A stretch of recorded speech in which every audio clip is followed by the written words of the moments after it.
کی زندگی میں 2 کام کر لیں، میں صرف 3 کام بتا رہا ہوں جس سے اندر کی صفائی شروع ہو جائے۔ کبیرہ گناہوں سے بچیں، کبھی ہو جائے توبہ کر لیں۔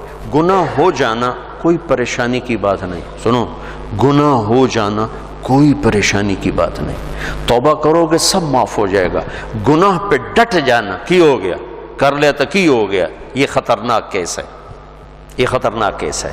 ایک بھی کر لیا اور مزاج یہ ہے کر لیا تو کی ہو گیا، سارے کیتی جان دین میں کیتا تو کی ہو گیا، یہ بڑا سیریس کیس ہے۔ اور ساری دھرتی گناہوں سے بھر کے ندامت کا ایک آنسو بہ کوئی نہیں، سب معاف۔ وہ سڑی تو عمریں تھوڑیاں میرا اللہ آندہ ہے، میرا بندہ اتنے گناہ کر کے زمین سے اٹھا اور آسمان کی چھت کو لگا، کوئی کرے گا اتنے؟ یہاں سے اٹھا اور آسمان کی چھت کو لگا، میرے رب کی عزت کی قسم، سورے فرشتے کافر بن جاون، مسلم کافر ہو جاون، کافر ہو جاون، اور سارے مل کر قیامت تک گناہ کریں، یہ سورج تک نہیں جا سکتے۔ میرا اللہ کہہ رہا ہے تو ایک ماڈل ٹاؤن والا اتنے گناہ کر کے دھرتی سے اٹھا کر آسمان کی چھت کو لگا دے، اور پھر صرف ایک باری میں واقعی اللہ معاف کر تو میں ساری معاف کر دوں ولا ابالی، اگر میں نے کیڑی پرواہ، ولا ابالی، میں نے کیڑی پرواہ، میں کیوں نہیں معاف کرتا کہ میرے اوپر زیادتی کا اثر ہوتا ہے، لہذا میرا بیٹا بھی ہے، باپ بھی ہے، بھائی بھی ہے، میرا دل کرتا ہے میرا دل نہیں کر رہا، چونکہ میرے اوپر اثر ہے۔ اور اللہ کیوں جلدی معاف کرتا ہے؟ اس کے اوپر اثر ہی کوئی نہیں۔ سارے نیک بن جاؤ اس کو کیا فرق پڑتا ہے، سارے گنہگار ہو جاؤ اس کو کیا فرق پڑتا ہے، لہذا وہ یوں معاف کرتا ہے۔ اچھا ہمارے پاس کوئی 2-3 باری معافی منگن آوے تو سیانے پہ ہوں میں لکھ کے دے آئندہ نہیں کریں گا، ایسے لکھ کے دے آئندہ نہیں کریں گے، ٹھیک ہے؟ اور میرا رب اتنے گناہوں کے بعد آدمی کہتا ہے اللہ معافی دے، تو اللہ کی قسم اللہ نہیں پوچھتا آئندہ تو نہیں کرو گے، جاؤ معاف کی، دوبارہ ہوئی تو پھر آج جامع میں پھر معاف کر دے۔ اسی اللہ نو بنا چھڑے پاکستان دا تھانے دار بے جوڑا لیتر پھیرے ہی پھیرے، ارے وہ اللہ ہے، اللہ وہ اللہ، ہم تو ہمارے نوجوان خطیبوں نے لوگوں سے اللہ چھین لیا ہے، اللہ کو ایسا ڈرا کے پیش کیا ہے کہ جی میں اللہ تعالیٰ 2 جگہ سٹنا ہی سٹنا ہے۔ ارے بھائی بڑا کریم ہے، بڑا مہربان ہے، بہت مہربان ہے، بہت مہربان، اللہ کی قسم ہمارے پاس لفظ کوئی نہیں اس کی مہربانی کو بتانے کے لیے۔ ہاں گناہ ہونا کوئی بڑی بات نہیں، معافی مانگ لینا سب معاف ہو جائے گا، جب ہو پھر معافی مانگو، جب ہو پھر معافی مانگو، جب ہو پھر معافی مانگو، اللہ ہر دفعہ اتنی خوشی سے معاف کرے گا جن دفعہ جیسے پہلی دفعہ معاف کیا تھا۔ اور 2 کام اور کر لو بھائی، ایک اس زبان پہ قابو پا لو کہ جتنا اس نے زندگیوں کو برباد کیا ہے اتنا دھماکوں نے نہیں، اتنا لوڈ شیڈنگ نے نہیں، اتنا پیسے کی کمی نے نہیں۔ یہ زبان ہے نا، یہ بہت بڑا خنجر ہے، یہ بہت خطرناک زہر ہے، اور یہ بہت شیریں میٹھا لذیذ شہد ہے، اور یہ بہت بڑا مرہم ہے، یہ 2 دھاری تلوار بھی ہے، اور دنیا کا سب سے بڑا بلسم اور مرہم بھی ہے، یہ سب سے سخت زہر بھی ہے اور سب سے بڑا تریاق بھی ہے، یہ 7 سمندر کی کڑواہٹوں سے زیادہ کڑوی ہے اور ساری دنیا کے شہد کے ذخیروں سے زیادہ میٹھی ہے۔ میں آپ اکثر نوجوان نظر آ رہے ہو بچوں، اس زبان پہ قابو پانا سیکھو، اگر اس پہ قابو نہ آیا تو دنیا میں بھی شرمندہ، آخرت میں بھی شرمندہ۔ کہ سب سے زیادہ عمل کو برباد کرنے والی چیز زبان کا گندا بول ہے، اور سب سے زیادہ انسان کو خوبصورت بنانے والی چیز زبان کا میٹھا بول ہے۔ تمہاری بیوی تم سے تنگ ہو، تمہارا بھائی تم سے تنگ ہو، تمہارا نوکر تم سے تنگ ہو، تمہارے ساتھی تم سے تنگ ہو، تو یاد رکھنا اللہ کے دربار میں بھی تنگی دیکھو گے، تنگی دیکھو گے۔ اللہ اپنے معاملے میں جو چاہے جس کو چاہے بخش دے، لیکن میرے بھائیوں میں بڑے دکھ سے کہہ رہا ہوں، ہمارا سارا میں دنیا پھری پر جیسی نیگیٹیوٹی بر صغیر میں دیکھی کہیں نہیں دیکھی، منفی نیگیٹو، بات پہ ہائپر، بات پہ ہائپر، اتنی تو شرلی پٹاخے نہیں پاٹ دے جی میں اپاں پاٹنے تے پھٹنے۔ میرے نبی نے حضرت معاذ سے فرمایا، معاذ تمہیں سارے دین کا خلاصہ بتاؤں؟ سارا دین 30 پارے 114 سورتاں 10 لاکھ حدیثاں. امام بخاری نے 6 لاکھ حدیثوں میں سے 7000 کا انتخاب کیا. امام مسلم نے 4 لاکھ حدیثوں میں سے کچھ 4700 کا انتخاب کیا. 10 لاکھ 114 صورتیں 10 لاکھ حدیثیں. اے معاذ تمہیں دین کا خلاصہ بتاؤں؟ کہا جی ارشاد فرمائیں. تو مجھے دیکھو سارے. آپ نے یوں کیا. آپ نے فرمایا معاذ اس زبان پہ قابو رکھنا. ایک چھوٹی سی گزارش، اس سے گالی نکال دو، اس سے لوگوں کو بے عزت کرنا نکال دو. یاد رکھو دل ٹوٹ جائے تو کبھی جڑتا نہیں ہے. اللہ سے معافی مانگنا اور ہے، بندوں سے معافی مانگنا اور ہے. معاف کوئی کر بھی دے نا، دل کا زخم نہیں بھرتا. یہ کم وقت، اس کو شعراء نے شیشے سے تشبیہ دی ہے، اور قرآن نے بھی دل کو شیشے سے تشبیہ دی ہے. قرآن نے بھی مثل نورہ کمشکات فیہا مصباح المصباح فی زجاجہ. زجاجہ شیشہ، چمنی، اور یہ دل مراد ہے یہاں. قرآن نے دل کو شیشے سے تشبیہ دی، شاعروں نے دل کو شیشے سے تشبیہ دی، میرے نبی نے شیشے سے تشبیہ دی ہے.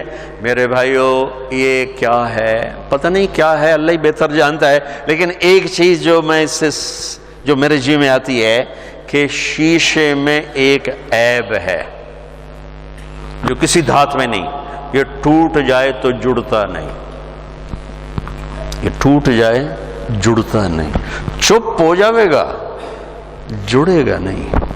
مشرق کی عورت ہے، گھٹ گھٹ کے زندگی گزار دے گی، لیکن دل کی محبتیں خرید لو زبان کی بدتمیزی کے ساتھ، یہ کبھی نہیں ہو سکے گا.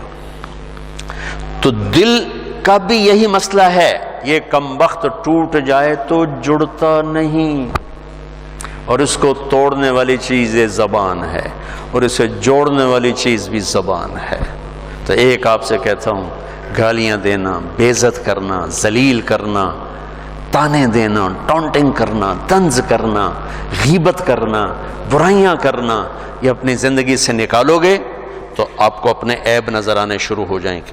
اگر آپ اوروں پہ فوکس رکھو گے، جیسے یہ کیمرہ میری تصویر لے رہا ہے، اپنی نہیں لے سکتا چونکہ اس نے اپنی آنکھ میرے اوپر فوکس کر دی، تو اپنی تصویر کبھی نہیں لے سکے. تو جو اوروں کے اوپر اپنے فوکس کر دیتے ہیں آنکھیں، انہیں اللہ اپنے عیب بھلا دیتا ہے. وہ اپنی غفلتوں میں مر کے بڑے گھاٹے کا سودا کر کے جاتے ہیں. لہذا بھائیو اپنی آنکھیں بند کر لو لوگوں کے عیب دیکھنے سے، اپنی زبان سی لو لوگوں کے عیب بولنے سے، اپنے کانوں کو بند کر لو لوگوں کی برائیاں سننے سے. آپ انتہائی خوبصورت زندگی دیکھو گے. مجھ سے پوچھتے ہیں کئی ساتھی، ہم غصہ بہت آتا ہے، کوئی وظیفہ بتائیں. غصہ بہت، میں ان سے کہتا ہوں غصے کا کوئی وظیفہ کوئی نہیں، ایک محنت ہے. دیکھو ایک گلاس بھرا ہوا ہے اور تھوڑا سا خالی ہے، اوپر پانی کے 2-4 قطرے ڈلیں گے وہ بھر کے بہنا شروع ہو جائے گا. اور اگر بالکل خالی ہے تو ڈالتے ڈالتے وقت لگے گا، اس کو بہنے میں وقت لگے گا. میں نے کہا اپنی زندگی سے نیگیٹیوٹی نکال دو. غیبت، چغلی، شکایتیں، سننا، سنانا، بولنا، پڑھنا، دیکھنا، یہ کر نا تمہارے جو ظرف کا پیمانہ ہے وہ پہلے لبریز ہو چکا ہے. تمہارا گلاس پہلے بھرا ہوا ہے، تھوڑی سی ناگواری آتی تم اچھل کے وہ جاتے ہو. تم غلط سننا چھوڑ دو، غلط بولنا چھوڑ دو، غیبت کرنا چھوڑ دو، غیبت سننا چھوڑ دو، لوگوں کے عیب دیکھنا چھوڑ دو، اور یہ جو پروگرام ہوتے ہیں تمہارے ٹاک شوز، ان کو دیکھنا چھوڑ دو، تو تمہارا مزاج ٹھنڈا ہو جائے گا. اور ٹھنڈے کو گرم کرنے میں وقت لگتا ہے. تو اسی گرم پانی نو پہلے ہی آگے تو پہلے ہو تو پہلے ہی شوکدہ پہ ہے تو انہوں تو ہکو تیلی سائے اور اس. تو ٹھنڈے پانی کو گرم کرنے کے لیے وقت چاہیے. تو ایک میں یہ کہتا ہوں کہ اگر اپنے مزاج کو خوبصورت بنانا ہے، زبان کا بول ٹھیک کرو. زبان کا بول ٹھیک، کسی سے ہو گئی یہ زیادتی ہوتی معافی مانگ لو. اور یہ یاد رکھنا کہ یہ جو بار بار کسی کا دل توڑنا ہوتا ہے وہ شاید معاشرے کے دباؤ میں آ کر چپ ہو جائے، لیکن دل ٹوٹے تو یہ کم وقت جڑتا نہیں. لہذا اس کو لوگوں کو دل ٹوٹنے سے بچاؤ، اللہ تمہارا دل ٹوٹنے سے بچائے. اور دوسرا کام یہ کر لو، اللہ مجھے بھی توفیق دے، اللہ مجھے بھی اپنی زبان پہ قابو نصیب فرمائے. میں بھی اپنی بات کا اتنا ہی محتاج ہوں جتنا میں آپ کو سناتے ہوئے سمجھ رہا ہوں کہ آپ کر لیں گے تو آپ کو بہت فائدہ ہے. مجھے بھی میری بات کی ضرورت ہے. دوسرا کام یہ کر لیں کہ اس دل کو سب کی نفرت سے صاف کر دیں. کسی سے بغض نہ ہو، کسی سے نفرت نہ ہو۔ آخری حدیث سنا کے بعد ختم کرتا ہوں، میں نے آپ کا تھوڑا سا وقت زیادہ لے لیا ہے، میں آپ سے معافی چاہتا ہوں۔ آپ نے حضرت انس سے فرمایا میرے بیٹے انس، میں تمہیں اپنی ایک عظیم الشان سنت بتاؤں؟ عظیم الشان، یہ لفظ مجھے یہیں ملا ہے اور کہیں نہیں ملا، کہیں نہیں ملا۔ عظیم الشان سنت، میرے نبی کی ہر سنت عظیم الشان ہے، لیکن جس کو خود میرا نبی فرمائے کہ یہ میری عظیم الشان سنت ہو، کیا چیز ہوگی؟ یہ داڑھی بھی سنت ہے، یہ پگڑی بھی سنت ہے، یہ سفید لباس سنت ہے، سرما سنت ہے، سیدھے ہاتھ سے کھانا، پتہ نہیں لاکھوں سنتیں ہیں، لیکن عظیم الشان سنت ہے میرے بیٹے انس میری ایک، جو میری اس سنت سے پیار کرے گا مجھ سے پیار کرے گا، جو مجھ سے پیار کرے گا جنتیں ایسے ہو جائے گا میرے ساتھ۔ میرا پڑوسی، میرا ساتھی کیا ہے کہ میرے بیٹے ایک کام کرنا، ان استطعت ان تصبح وتمسی وليس في قلبك غش لأحد فافعل۔ میرے بیٹے صبح و شام ساری دنیا کے انسانوں سے اپنے دل کو صاف کرتے رہے۔ ساری دنیا، مسلمان نہیں کہا، مسلمان نہیں کہا، ساری دنیا 700 کروڑ انسان کا سب سے دل صاف کرو، سب سے دل صاف کرو۔ تصبح وتمسی میں کیا ہے کہ اس بھانڈے بھرنا ضرور ہے، میلا ضرور ہونا ہے، اس کو پھر دھو، اس کو پھر دھو، اس کو پھر دھو، انہوں دھوتی جا دھوتی جا دھوتی جا، یہاں تک کہ تیرا رب تجھے بلائے تو تیرے دل میں کسی کی نفرت نہ ہو، بغض نہ ہو، حسد نہ ہو، تیری زبان سے کسی کا دل نہ دکھا ہوگا تو بغیر حساب کتاب ہی جنت توڑے وٹتے پئی، مجھے پنجابی میں تو وٹتے پئی، جنت وٹتے پئی ہے۔ کبیرہ گناہوں سے بچو، فرائض میں نماز نہ چھوڑو، باقی چیزیں تو وقتی ہیں، رمضان بھی وقتی ہے، زکوٰۃ حج مالداروں کے لیے ہے، اور 24 گھنٹے کی زندگی میں زبان پہ قابو رکھو۔ کبھی ہو جائے اللہ سے بھی معافی مانگو، جس پر زیادتی ہوگی اس سے معافی مانگو، اور دل میں سب کے بغض کو دھو دو، صاف کر دو، صاف کر دو، جب آئے پھر دھو دو، جب آئے پھر دھو دو، تو انشاءاللہ اللہ کی بارگاہ میں جائیں گے تو بڑے مزے آ جائیں گے۔ موت ہماری زندگی کا سب سے خوبصورت پیغام بن جائے گا اگر ایسی زندگی ہمیں نصیب ہو گئی۔ تبلیغ میں جاؤ گے تو یہ چیزیں سیکھنے کو بڑی آسانی سے ملیں گی۔ اللہ ہمیں عمل کی توفیق بخشے۔